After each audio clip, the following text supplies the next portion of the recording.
Les mamelons invaginés ou les mamelons ombiliqués, c'est un synonyme. En gros, c'est que le mamelon redescend ou rentre à l'intérieur au niveau de la partie du complexe arolo-mamelonnaire. Donc, le mamelon est rentré par l'intérieur et rétracté. On peut corriger cet aspect-là en faisant une correction de mamelon ombiliqué. Il y a plusieurs techniques qu'on peut utiliser. On doit relâcher les petits septums ou les tractions ou les tissus qui font faire la rétraction au niveau du mamelon. Par la suite, après avoir relâché ces tissus-là, on veut que le mamelon soit quand même reste dans la même position. Donc, on peut faire des sutures qu'on appelle en purse string ou en bourse pour essayer de garder notre mamelon qui va être ressorti. On peut faire des X en termes de sutures pour garder notre mamelon surélevé. On peut faire aussi une combinaison avec ce qu'on appelle un allogreffe ou un alloderne.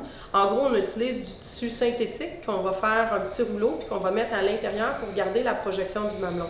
Donc, on sait qu'en faisant une reconstruction de mamelon invaginé, que ce soit avec de la graisse, que ce soit avec de l'alloderne, que ce soit avec les techniques de suture en bourse, il y a quand même une partie qui va se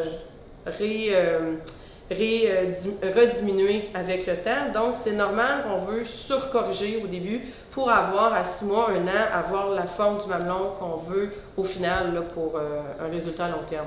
Donc, il y a plusieurs techniques qui sont utilisées, tout dépendamment du grade de rétraction, tout dépendamment de le relâchement qui doit être fait pour garder et avoir le meilleur résultat à long terme possible.